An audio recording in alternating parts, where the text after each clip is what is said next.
कि जो हमारे नगर निगम क्षेत्र में जो हमारे होल्डिंग का पैसा तो हम पानी के लिए उनको उपलब्ध कराते हैं और समय समय पे वो पैसा जरूर ले लिया जाता है। उसमें भी एक बड़ा घोटाला है। जो लोग हैं उस पर टाइम पे पानी नहीं देते हैं, पाइपलाइन बिछी हुई है लेकिन पानी बंद है। बिजली विभाग की सबसे बड़ी कमी है कि उनको टाइम पे ना वो बताते हैं कि बिजली बिल कब आपका आ रहा है। आप अगर निगम के कुर्सी पर बैठते हैं तो लोगों को ये महसूस होना चाहिए कि हमारा नेता नहीं बैठा, हमारा नेता और हमारा बेटा बैठा हुआ है। यहाँ बीसीसीएल का जो एक रोल है ना, वो बहुत बड़ा रोल है धनबाद के विकास के लिए। आसपास के लोगों ने ये कह दिया कि रोड नहीं बनेगा। अगर ये रोड बनता है तो हमारा घर नीचे हो जाएगा और रोड ऊपर हो जाएगा। न्यूज बाइस्कोप के खास कार्यक्रम एक दिन प्रत्याशी के साथ में आप सबों का स्वागत है। देखिए, लंबे समय के बाद राज्य में नगर निकाय का चुनाव हो रहा है और सभी जो प्रत्याशी है चुनावी मैदान में पसीना बहा रहे हैं। इस वक्त हमारे साथ खास बातचीत करने के लिए मेयर प्रत्याशी संजीव सिंह मौजूद है। इनसे बातचीत करते हैं। सबसे ज्यादा शिकायतें क्या आ रही है? देखिए, दो बातें हैं। एक, धनबाद शहर के अंदर जो इलाके में हम चल रहे हैं ये प्रॉपर शहर है और शहर के अंदर में आप देख रही हैं कि जो व्यवस्था है वो शहर के अंदर आपको अच्छी दिखाई देगी। ये सड़क में आपको लगेगा कि अच्छा काम हुआ है, आपको साफ सफाई नज़र आएगा।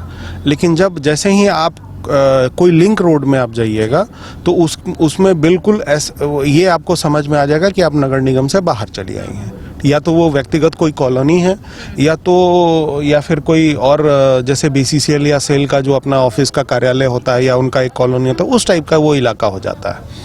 तो उन लोगों के तरफ में ये कहना है कि देखिए हम लोग सड़क के अंदर में, अब आप देखिए ये रोड पर ये देख रही हैं, ये पूरा प्लांट लगा हुआ है ये, और इसमें काफ़ी पैसा खर्चा होता है। ये प्लांट को देख लीजिए आप, और ये यहाँ से लेके पुलिस लाइन तक के आगे तक में ये सारा व्यवस्था लगा हुआ है। पौधे भी नहीं दिख रहे हैं। पौधा है, पौधा लगा, बड़ा हुआ।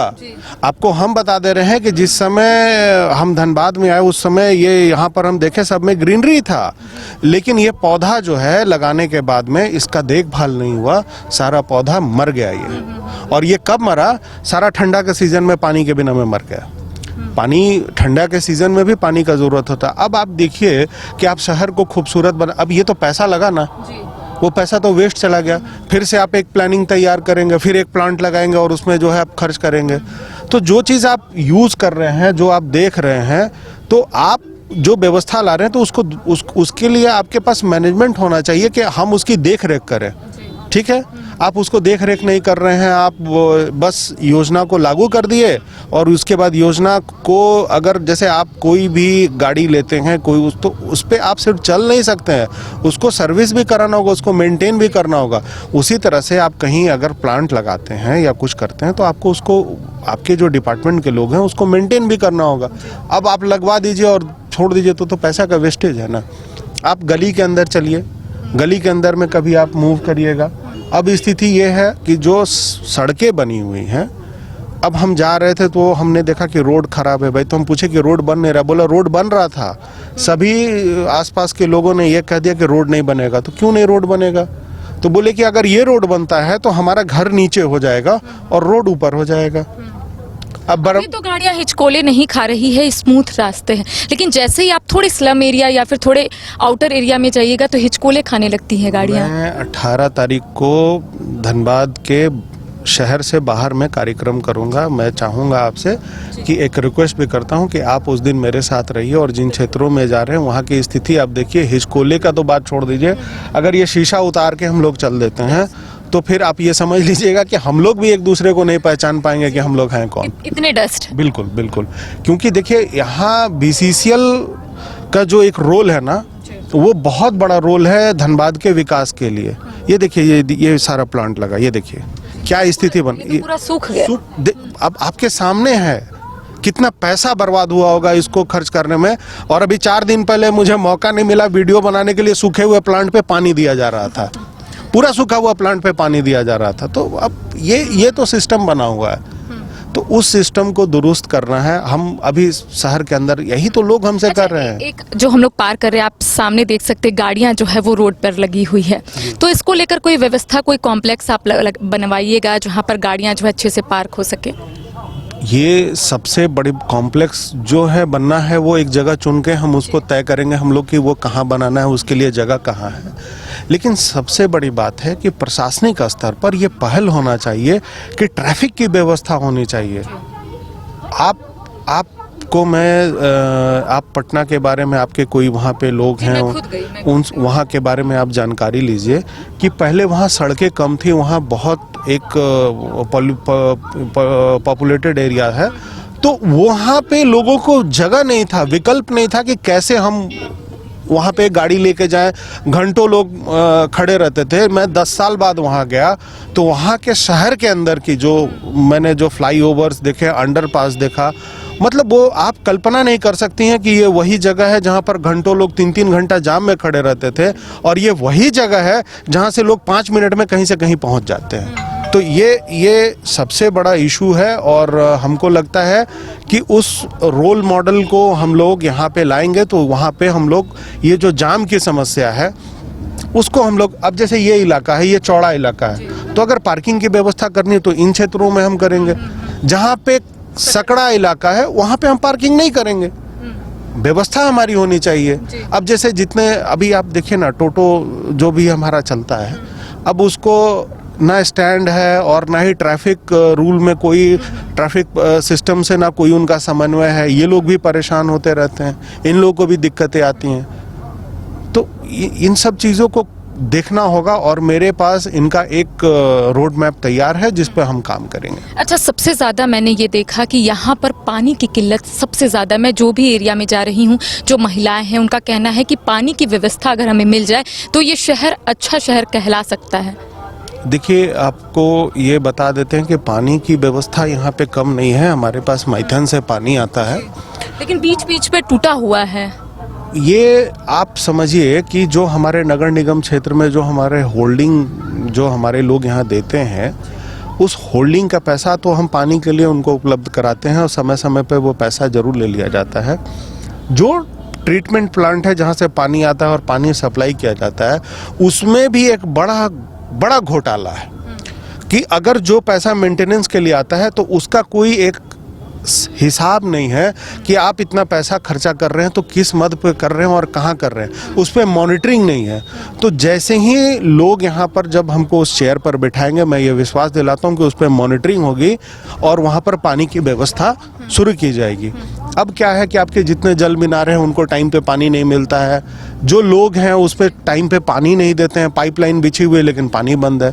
हमारे घर के बगल में हमारा जो घर है, उसके घर के पीछे में 2-3 कॉलोनी आती हैं, और एक सुगियाडीप कॉलोनी भी आता है। पहले बस्ती था, अब तो कॉलोनी लोग बोलते हैं उनको। तो मुझे ये लगता है कि वहाँ पे भी सारा व्यवस्था किया हुआ है लेकिन पानी चालू नहीं है। तो उसको, मतलब उसको आप इसको कह सकते हैं कि ये हम गवर्नेंस करेंगे ना, अगर ये हमारा सिस्टम ठीक हो जाएगा तो ऑटोमेटिक सब कुछ ठीक हो जाएगा। कई जगहों पर हमने भी देखा जहाँ पर स्कूल है वहाँ पर स्पीड ब्रेकर नहीं है। ये बहुत बड़ा सवाल है कि अगर वहाँ स्कूल है, वहाँ हॉस्पिटल है, तो एक स्पीड ब्रेकर होना चाहिए। स्कूल के आगे जो 2-3 चीज़ को है कि जैसे ही निगम का जब लोग अगर हमको कुर्सी पर बिठाते हैं, ताकत देते हैं, तो मैं सबसे पहला ये काम करूँगा कि प्रशासनिक स्तर पर बात करके जितने भी स्कूल हैं वहाँ पे स्पीड ब्रेकर बने, उसकी व्यवस्था होगी, गाड़ी वहाँ से स्लो कैसे पार हो वो देखा जाएगा। अब आप जैसे 8 लेन सड़क में जाते हैं, वहाँ पे स्कूल है, स्कूल का नाम हमको याद नहीं आ रहा है, लेकिन वो स्कूल हीरक पॉइंट से जस्ट पहले है। वहाँ पे बच्चे जब उतरते हैं, जैसे आपका बिनोवा भावे के जस्ट आगे में ही स्कूल है, तो वो स्कूल में जब बच्चे क्रॉस करते हैं तो मेन रोड को, सड़क को पार करके करते हैं ना। वहाँ पे आपका ऊपर है, पुल भी नहीं है, और ना ही अंडरपास की व्यवस्था है। तो ये जब प्लानिंग हो रहा था 8 लेन का, तो वो चीज़ हम लोगों को देख के ही ये चीज़ दिमाग में लगाना चाहिए था कि रोड के इस पार और उस पार के लिए हमको एक अंडरपास की भी व्यवस्था करनी चाहिए थी। अच्छा, शहर में ओपन वायर भी है। जैसे जैसे हम आगे बढ़ रहे हैं वैसे वैसे हमें कई चीज़ें नज़र आ रही है, कई समस्या नज़र आ रही है। ओपन वायर भी है।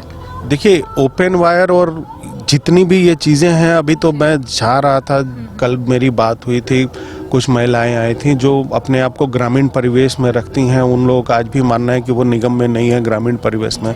तो उन्होंने मुझसे एक शब्द कहा था कि देखिए हम लोग स्मार्ट मीटर लगाएं और हम लोग के घर में मतलब 25-30 हज़ार 40 हज़ार का बिल आ गया और हम लोग रोज़मर्रा 1,000-500 रुपये भी हम लोग नहीं कमा पाते हैं और इस स्थिति में हम लोग इतना बिल कैसे देंगे।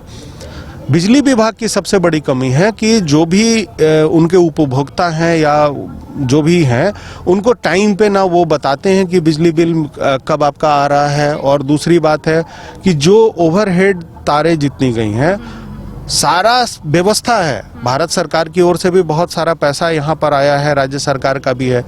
आप सबसे बड़ा कमियां यहाँ पर क्या हो जाता है कि एक तो 6 साल चुनाव नहीं हुआ, दूसरा जो लोग इसका पहले प्रतिनिधित्व कर रहे थे वो इन सब चीज़ों पर ध्यान नहीं दिए।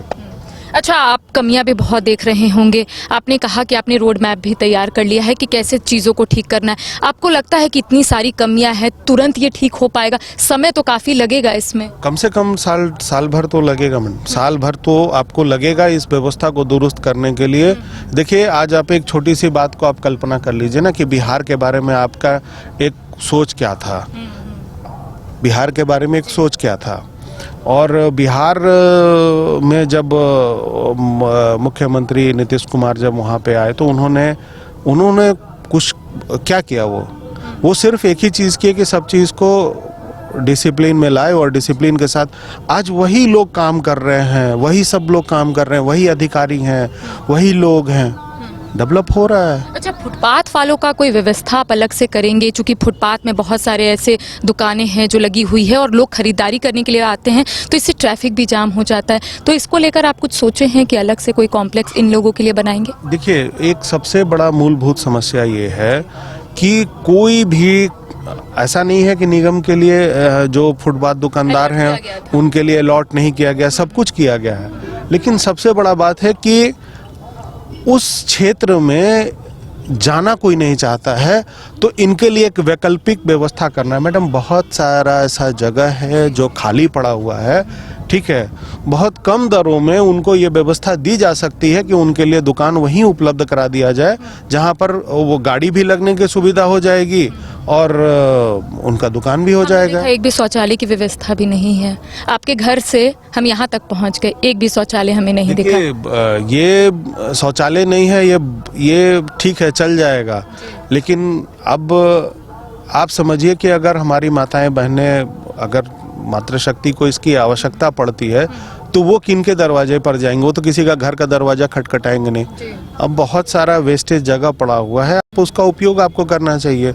व्यक्तिगत जो भी अब शौचालय भी बनता होगा तो आप देखे होंगे कि जनरल शौचालय बनता है, वहाँ पे सिर्फ पुरुष और महिला दोनों को जाने का ही होता है। तो मेरा ये प्राथमिकता रहता है कि जिस तरह से कहीं भी शौचालय अगर बनेगा तो सबसे पहले प्राथमिकता होगी कि वो सिर्फ महिलाओं के लिए होगा, उसमें कोई आम आदमी और मतलब जेंट्स में कोई उसमें यूज़ नहीं कर सकता। एक आखिरी सवाल, क्या ब्लूप्रिंट, क्या रोड मैप आपने तैयार किया है? ये जो आप कह रहे हैं 1 से 1.5 साल का समय लगेगा कमियों को दूर करने में, क्या सोचें?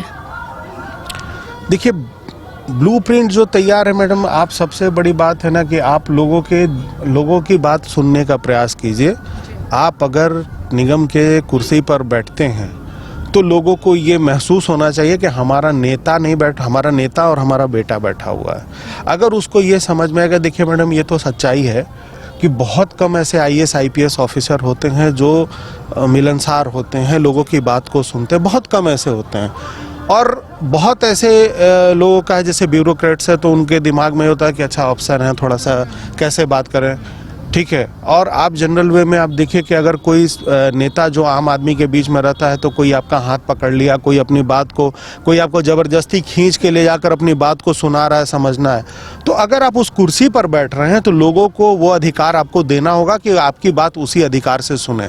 अगर वो आप सुनते हैं तो निश्चित रूप से आप उस समस्या का समाधान कर पाइएगा। अगर आप डिक्टेटरशिप चलाना चाहते हैं तो फिर वो नहीं चल सकता है। तो देखिए, इस वक्त हमारे साथ मेयर प्रत्याशी संजीव सिंह मौजूद थे। लगातार ये जनता से संवाद कर रहे हैं और कह सकते हैं उनकी शिकायतें और इसके साथ ही उनकी परेशानी जानने और समझने की कोशिश कर रहे हैं। इनका कहना है कि अगर जनता इन्हें आशीर्वाद देती है, अगर ये कुर्सी पे बैठते हैं, तो इनके साथ ही ये रोड मैप भी तैयार कर लिए हैं कि 1 से 1.5 साल के अंदर किस तरह से काम करना है और विकास की गति कैसे आगे बढ़ाना है। इन तमाम चीज़ों को लेकर इन्होंने रोड मैप भी तैयार किया है। सहयोगी गौरव के साथ Karishma Sinha, news by scope, Dhanbad.